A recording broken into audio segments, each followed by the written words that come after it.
Together, we're going to look at an article that I discovered. It's 10 things you don't realize you're doing because you are too nice for your own good.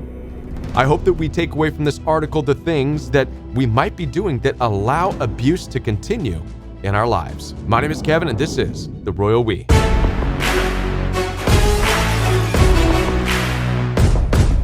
Welcome, everybody. Before we dive into this article together, let me remind you that I am here to support you. Down in the description box right below this video, you'll find access for one-on-one appointments with me. I take telephone calls and video calls through Zoom, FaceTime, and WhatsApp. Also, The Royal We does have a private membership available for you where you can get daily live support from me and a growing community of people from all over the world. There's a workout program for you, and we have weekly fellowship to explore what the Bible has to say about narcissistic abuse and so much more. You can download the private Royal We membership app down below in the description box. So head on down there and join the membership today. Now, here's a couple of things worth mentioning. Number one, it's easy to look at a topic like you're too nice for your own good and instantly think, well, this is going to be victim shaming. And no, let's not look at it that way, because we all know that being too nice is not what causes abuse. Being a people pleaser is not what causes abuse. Narcissists are what cause abuse. Psychopaths cause abuse. Sociopaths cause abuse. Cluster Bs, histrionics, borderline personalities, all these other disorders, that's what causes abuse. But being too nice? No. It doesn't cause abuse in any way, shape, or form. But it's important to understand something, that being a people pleaser, there might be things that you're doing that lend themselves to abusers. And that's how we have to look at a topic like this. What are some things that you might be doing that actually lend itself to abusive people, to be taken advantage of? It's important to realize that you can turn these things off, make the changes, and you don't have to worry that it means you're no longer a good person or a loving person. We got to stop listening to this narcissistic nonsense out there, that if you turn your back on somebody who's abusive, well, you must have never really loved them. You must not really be a kind, loving person. Listen, that's a bunch of narcissistic garbage that narcissists peddle in order to keep you stuck. The truth is that you are a loving, kind, giving, nurturing person, but you've wasted it on somebody who doesn't reciprocate and doesn't care and who honestly doesn't deserve it. And so leaving that doesn't mean you lack real love. If anything, it means not only do you have so much love to give others, but you finally have reached this place where you understand how much love and kindness you deserve as well. Now, let's get into this topic together, shall we? 10 things you don't realize you might be doing because you're too nice for your own good and therefore lending yourself to be used by narcissistic weirdos in this world, beginning with number one, saying yes too often. How many of you say yes too often? Now, there's nothing wrong with saying yes. There's nothing wrong with wanting to be there for others and show up for people, but oftentimes it can start to become an habitual thing, and you'll know this because you'll start to show up and say yes to things you really don't want to. This is where the problem sets in. If you really want to know when the pain started, where your suffering started in a toxic relationship, you're going to have to go back to that first moment where something inside of you said, don't do this, don't go, don't do this, and you did it anyways. That is when the clock started on your pain and on your suffering of the abuse. I mean, listen, we deal with mean, nasty, narcissistic people all day, every day, at work and out on the streets and whatever. But it doesn't hurt. It doesn't leave a long-lasting bitterness and resentment. But what does? Have you figured it out yet? It's when you gave and served and loved, even though you didn't want to. This is why it's super important to stop saying yes. It's okay to say no. Now, I know that you're going against a lot of your conditioned beliefs. Perhaps your church, the pastor got up there and talked some beautiful story about how sacrificial love and doing things even though you don't want to is the way to love others, and you'll be rewarded for that. No, you won't. They're lying to you. There's no reward for that, except for you to become bitter and resentful because you go against yourself time and time again. You become an enemy to yourself because you've said yes to other people so much. So here's what I tell people to do. From this moment going forward, as your coach, if it is not a joy-filled yes coming from you, then make it an automatic no. Listen, when I have people contact me for a coaching call, and they say, Kevin, I've got a family funeral or some kind of event, and I don't really want to go because mom, dad, brother, sister, narcissists, weirdos, people who are abusive, they're all going to be, should I go, Kevin? What do you think? Should I go? My response is always the same now. I say, the fact that you're asking me this question is your answer. And they're like, no, I shouldn't. I'm like, no. If you have to ask whether or not you should go at this point, the answer should be an automatic no. I challenge each and every one of you watching this message right now, anything that comes your way in life, if it is not a joy-filled yes from you, you're excited, you can't wait, I'm going to see this person, I can't wait. Yes, absolutely, yes, I'm in 100%. If it's not that, if you have any doubts, any questions, you need to contact somebody to get their advice, make it an automatic no. And deal with the consequences. There might be consequences. You might get yelled at, called names. They might be on social media saying, oh, so-and-so didn't show up. Oh, well, at least you wouldn't have crossed yourself. It's much better to deal with the darts of others. Who cares about what they think? That's easy compared to having to look in the mirror and face yourself after doing something you didn't want to do. I promise you. Moving on to number two. Number two, something else you might be doing out of being too nice for your own good, which can lend itself to abuse, is over-apologizing. Absolutely. Oftentimes, we look at apologizing, especially in a toxic relationship, you might look at it as a way to smooth things over, to resolve some kind of a conflict, or just be able to make sure everybody can get along. Well, I'll be the one to apologize. How many of you do that? I'll apologize just so we can get along. Well, number one, it's an inauthentic way of apologizing. But number two, all you're doing is giving them justification for their cruelty and their anger and their meanness and their abuse. The moment you apologize for somebody else being angry or nasty or violent or abusive, or they're yelling and screaming, and you apologize for them, you're telling them, yeah, it's my fault. That's why you're like that. And it's not. That's not fair, and it's a lie. It's not your fault. Listen, never apologize to anybody because they're angry. How about that? If somebody's angry, that's their problem, not yours. See, this is the thing when you deal with narcissistic people, they're always angry. They're always moping. They've always got someone to complain about. All you're doing when you apologize at all is telling them that their anger is actually your fault. You're the one telling them that. It's not your fault. Other people's behaviors, other people's feelings, their emotions are not yours to carry. It's not your burden. Don't apologize for it. Don't apologize for their nastiness, their anger, their hatred. Let them live with it. Send them on their way. They need to go see a counselor or go get whatever. Go get themselves beat up, whatever. But it's not yours to deal with. So I say as a coach, never apologize to anybody because they're angry, even with you. Even if it seems they're angry with you, don't apologize for it. Refuse. Don't. Walk away. Tell them, go deal with your anger. And some of you might be saying, well, Kevin, when do you apologize?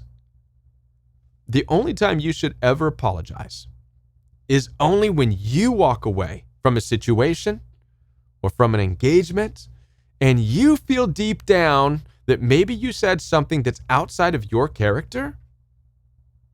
Whether they're angry or not is irrelevant, but you feel like you've said something or did something that is outside of your authenticity. That's when you turn around and you can go apologize and say, listen, that's not really who I am or what I'm all about. I'm sorry. Since I've started doing this, by the way, here's what I discovered, is that I've never apologized to somebody who's angry with me. And the reason is because, number one, I don't associate myself with angry people anymore because I have a tendency to want to apologize. Right? The lines get blurred when you're apologizing for their anger.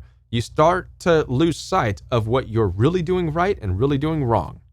So it's important for me to, number one, don't associate with people who are angry. That's their problem, their life. They can fix that. I reserve my energy for people who don't get angry and who allow me the space to really think through introspection whether or not I said something that was not right. And it allows me the freedom to then turn and say, hey, I probably shouldn't have said that thing. And guess what I've discovered? They're not even angry with me. And because I don't hang out with angry people. This is how you allow yourself to actually make beneficial changes in your life. It gives you the freedom to have introspection. So stop apologizing to people because they're angry with you. In fact, never do that again. Let them be angry. Only apologize when you feel you've done something wrong. In order to do this, you might have to get away from people who are angry to begin with. Stop associating with angry people. They're narcissists. Don't be with them, right? Number 3, ignoring your own needs. Yes, if you're too nice for your own good, you can ignore your own needs and therefore lend yourself to ongoing narcissistic abuse. Now, this is super important because we all have needs.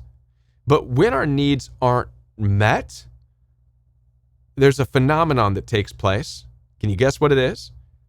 It's that you start serving other people's needs. You see, there's actually a biochemical response when you help people. There's a release of oxytocin within the brain.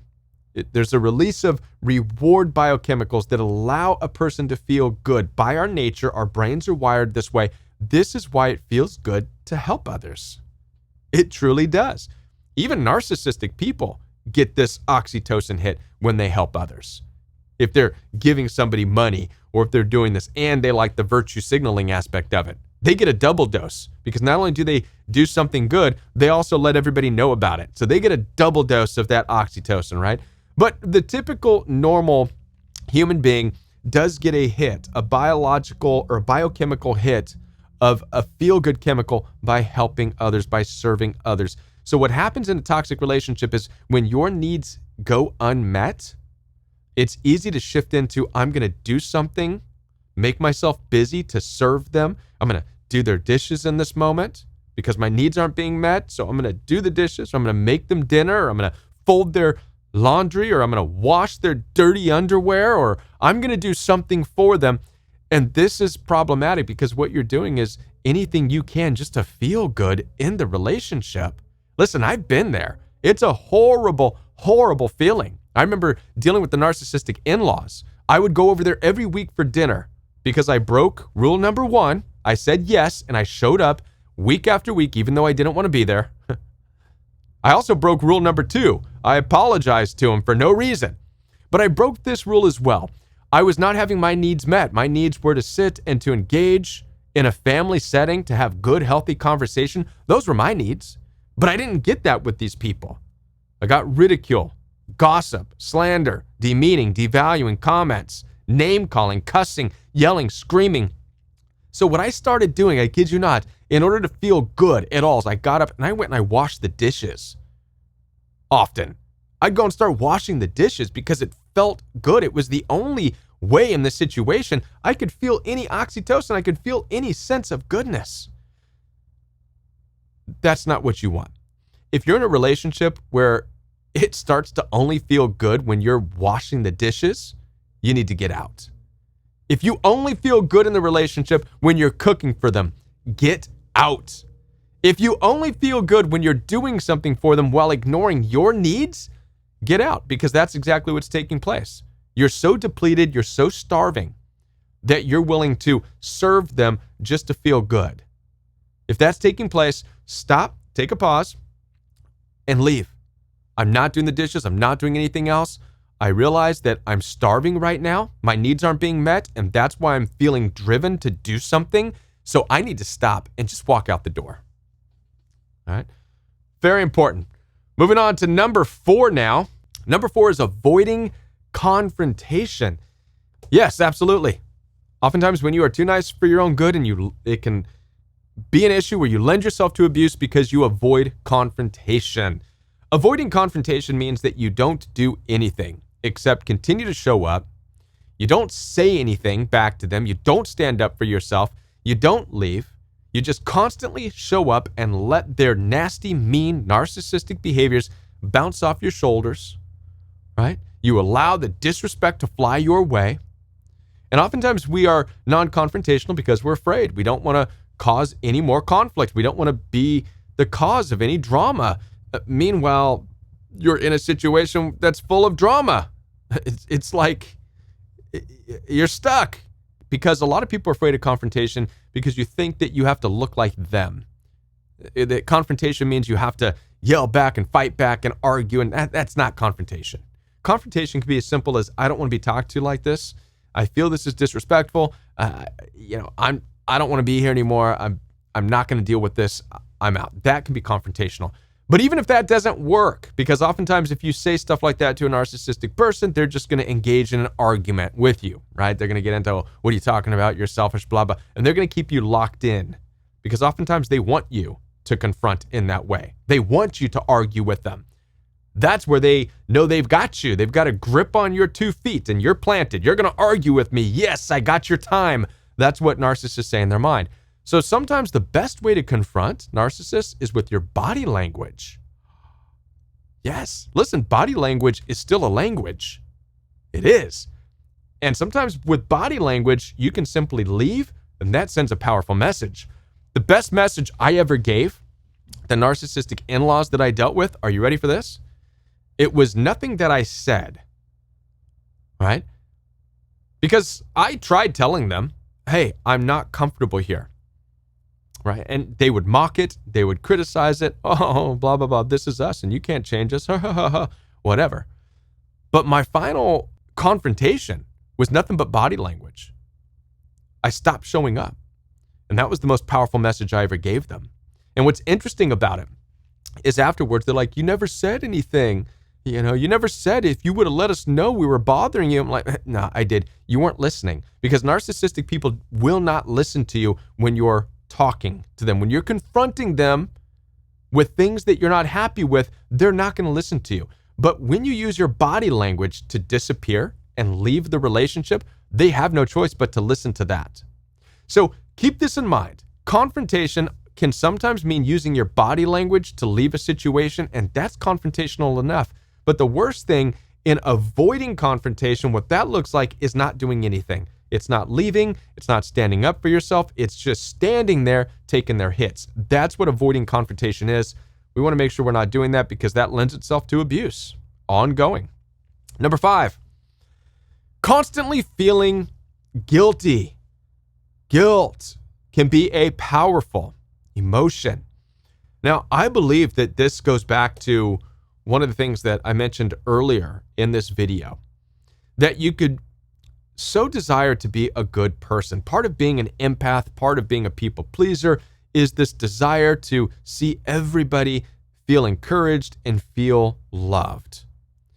And a lot of times you might start to feel like if you have boundaries in place or if you need to leave a relationship, then you're breaking, if you will, your own rules of wanting everybody to feel loved, because automatically you now are suddenly faced with the reality that people aren't going to feel loved and it has something to do with you. And that guilt can keep you stuck in a toxic relationship. This is where, as empaths, as people pleasers, as people who are loving, just like you, it's where you have to realize that you are not the savior of people. That just because you are filled with joy and you have a desire to bring love and peace and happiness to people, it doesn't mean that others around you, even others in your family, share in that. You might as well be a deer trying to go to a pack of coyotes and try to influence the coyotes on how to be a deer. That's the equivalent of what you're doing with your narcissistic family members. You're trying to bring your joy and your peace to a group of people who don't know anything about it. This is why the Bible says, do not throw your pearls to the swine, because they will trample it under their feet and turn and tear you to pieces. That's exactly what's taking place. Your family of narcissists are the pigs. The in-laws are the pigs. The boyfriend, the girlfriend, these friends, they're the pigs that you are trying to throw your pearls to. What are the pearls? The pearls are your love. The pearls are your kindness. The pearls are your energy. The pearls are your efforts. They don't get these things. So you're throwing them out and they're just trampling on it. And you feel guilty because if you leave, well, now the pigs might starve. Well, that's not your fault, number one. And number two, they won't starve. They're pigs. And as we all know, pigs eat anything. Right? There's the saying out here in the Midwest, right? If somebody's going to disappear, right? If somebody's going to make someone disappear, they're going to take them to a pig farm. Pigs leave nothing left. Pigs will eat anything. Well, guess what? Your narcissistic family, in-laws, narcissistic people, they'll eat anything. So don't feel like you're the only person and they depend on you and you have to bring joy and rays of sunshine into their life. No, they'll eat anything because they're pigs. So you just have to make sure that you are not allowing them to eat you. How many am I hitting with this right now? Stop letting narcissistic people eat you because you're too nice. Stop throwing yourself to the pigs. It's time to take that Bible verse seriously where it says, if those don't receive your peace, leave the house and shake the dust off your feet, right? Meaning leave the dirt of that place in the place. Leave the mud in the pig pen. Don't even take it with you. Number 6 is, if you're too nice for your own good, you're oftentimes being a shield for others. Wow, this is a big one. I didn't quite consider this, but yes. Oftentimes being an empath or a person who's too nice for your own good, you find yourself in situations trying to play the diplomat, right? You want to be diplomatic about things. You're the one that's going in there trying to break up fights. So you'll step into another person's war. Maybe your narcissistic family members are at war with each other, and you're going to be the one to step in there and say, wait, I see your side and I see your side too, and can't we all just get along? Well, guess what happens? Anybody want to take a guess? All that happens when you try to shield people by stepping in someone else's drama and someone else's conflict, all that happens is you become the enemy to all of them. How many of you have experienced that? It's true. Why? Well, because you're not taking their side and you're not taking their side. You have no side. So you're just interrupting someone's war without having a side. Well, now they're able to look at each other and say, what the heck? This person's disrespecting both of us. Well, now they team up and now they're against you. Don't do that to yourself. All right? Do not try to be Mr. Goody Two-Shoe diplomat and step into other people's war, whether it's your family members or your friends at work. Let them deal with it. Let other people fight their own battles. It's real easy for people who are too nice to want to get in there and make sure everybody gets along without realizing that you become an enemy to those people. Don't do it. Now, some of you might be asking, but Kevin, it's so hard. I thought we're supposed to break up things and make people feel at peace. I mean, some of you might be saying, didn't Jesus protect a prostitute from being stoned by the Pharisees and Sadducees? I mean, aren't we supposed to do that? Well, that's not how the story went. Jesus did not just walk around in the Bible looking for other people's battles to jump in. Not at all. That story that you're talking about where Jesus protected the prostitute, the way that happened is because the Pharisees and Sadducees actually brought the prostitute to him and threw her in front of him and challenged Jesus and said, Jesus, the law says we ought to stone this person. What do you say? Right? So Jesus was invited into this conflict that they were having to give his input, and he was able to deter them and the whole situation. So if you have people coming to you for help in a situation, that's fine. Then you can step in and offer your advice. But don't voluntarily throw yourself in the middle of somebody's war. Don't do that. In fact, I wish more church pastors and counselors would allow people to come into them and ask for guidance and give them the right guidance. Go in and sit down and say, hey, this is what's going on in my marriage. What would you do? And a counselor, a church pastor should be honest and say, look, if it was me, I'd leave. It's your decision, but I would leave, right? This is what it looks like to be able to shield people, okay? So it's okay to shield people, but make sure they're asking you for guidance. Don't just go and walk in and step in between other people who are fighting. This might be something that typically we learn in childhood, especially those of you who've had to stand in between your parents yelling at each other. You might have learned to just try to get in between people and their arguments. Not a good thing. Number 7 is accepting disrespect. Yes. Oftentimes when you are too nice for your own good and you lend yourself to abuse, you start to accept disrespect. You don't want to cause any waves. This goes back to, being non-confrontational. And so you start to just accept their words and you let it bounce off your shoulder. There's a couple of reasons I see people do this. Number 1, you want to, in a way, appear stoic, like nothing bothers you. You're above it. You resonate on such a high frequency, right?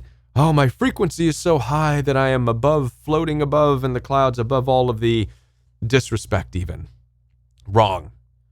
The disrespect from narcissistic people is like Chinese water torture.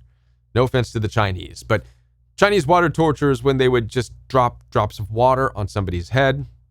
And initially, it doesn't hurt, but you drop drops of water on somebody's head long enough, it's going to start to go through the person's head eventually. And this is why they called it water torture. The same is true with disrespect from narcissistic people. Just because you can act stoic and around the beginning stages of their disrespect and be like, I resonate higher. You can't get to me. The longer you're there standing in that environment, eventually it's going to erode you and it will start to torture your soul. It will get to your soul. So we have to break this of I'm so nice and I resonate so high that I can handle their disrespect. From now on, moving forward, the moment they start to disrespect you, accept it as a sign of what they are trying to do, which is trying to erode you, and deal with it promptly and right then and there. Even if it means, once again, you use body language to distance yourself. The truth is, you don't need disrespectful people in your life. I'm going to say this right now. Somebody who disrespects you does not care about you. I can say with 100% certainty that the in-laws of the mother of my kids truly don't care about her or her family, simply because of the disrespect that they had towards her husband, the father of her kids. That level of disrespect is an absolute example. It's an outward expression. Disrespect is an expression of, I care not. I don't care about you. Now, and looking back, and this is true with all toxic abusive relationships, you can't expect narcissists to care about you because they can hardly care for themselves. And these people oftentimes, they do drugs, whore themselves off, whatever. They don't care about themselves, so how are they going to care about you, right? It's no wonder they're going to disrespect you. I come across these types of things all the time in coaching calls. Like, why won't they respect me? Well, let's look. Do they respect themselves? Nobody's going to respect you any more than they respect themselves. Period. End. Don't tolerate disrespect, which means don't hang around people who don't respect themselves. All right. Moving on. Number 8, not asking for help is possibly a sign that you are too nice for your own good and are lending yourself to abuse. This is something that I see in common with most people who struggle with narcissistic abuse, and honestly, it's something that I struggle with too. I'm guilty of not being able to ask people for help. I feel like it's a burden if I'm asking others to help me. I've oftentimes need to try to figure things out on my own. This comes from that not wanting to be a burden. This does, in fact, lend itself to abuse simply because you cannot, it starts to not allow you to articulate your needs and your wants in a healthy and upfront manner. So this is something I believe many of us probably need to work on, which is being able to ask others for help when you really need it. All right. I'm not going to spend too much time on that, but it is an issue. Number 9, feeling responsible for other people's happiness. Yes, I feel like this is kind of repeating some of the other ones that we've talked about, but feeling responsible for other people's happiness. You're not responsible for anybody's happiness any more than you're responsible for their anger. This goes back to the over-apologizing. Those of you who have apologized simply because somebody's angry with you, because they're an angry person, you might oftentimes feel like you're responsible for their happiness, right? No. You're not responsible for anybody's happiness. You're responsible for your own happiness. You're responsible for your own safety. You're responsible for your peace. You're responsible for your happiness. Nobody else's, because you can't make anybody else happy. They're fighting their own wars. They're fighting their own battles, including narcissists. I mean, it's a constant war and battle in their minds. You can't make that happy. You can't solve their problems. You can't save them. So stop trying. Save yourself from that situation. The best relationship is going to be two whole, complete people who have found joy, peace, and happiness in their lives, choosing each other to share it with. That's what you want. Don't ever get into a relationship feeling like you're going to be Captain Save a person and you're going to take this broken, mean, nasty person and bring happiness into their life. It's not going to happen. There's a reason they're broken, mean, and nasty. There's a reason they're always frowning, and that reason has nothing to do with you. You're not responsible for other people's happiness. Number 10, neglecting your own self-worth. Absolutely. Once again, like I said, this is kind of repeating itself here, but this goes back to not having your needs met. Neglecting your own self-worth does, in fact, lend itself to abuse. You are worthy of a good relationship. You're worthy of love. You don't need a relationship where you are just constantly giving love. You need a relationship where you are getting what you're worthy of, which is mutual respect, common courtesy, love, and decency. And you have to believe that you do deserve that. Because without that, it's easy to feel like you have to find your worth. And oftentimes we can find our worth by trying to give and serve people who aren't good for us. It's almost like you're trying to prove that you're worthy. This is an interesting phenomenon. A lot of times people will stay in abusive relationships because you're trying to prove that you are worthy. You're waiting for a mean, cruel, nasty, narcissistic person to finally embrace you and say, you know what, you are worthy. You won me over. That's not what your love is for. That's a misuse of your love, right? That's a misuse of your kindness. Stop neglecting your self-worth. Go into any relationship knowing your self-worth, meaning you know enough about yourself and what your needs are and what your wants are that you're going to make sure in any relationship you're getting that. Otherwise, it's not going to be intimate. You could have mean friends all the live long day. I have a lot of I know people who are mean and narcissistic, but guess what? They're not intimate. We are not that close. I say hey to them, and that's it. What's up, dude? And guess what? A lot of these things on this list, I've already started practicing in my life, and I've not dealt with narcissistic abuse or the pain of it since I've implemented these things. As I said before, I am here to support you. Schedule some one-on-one time with me. If you're brand new to the Royal We channel, subscribe right now. Hit the like button and the bell notification so you don't miss any future Royal We content. And watch one of these videos recommended by the YouTube algorithm. And I'll be back with more videos for you right here on the Royal We. Bye, everybody. Have a good evening.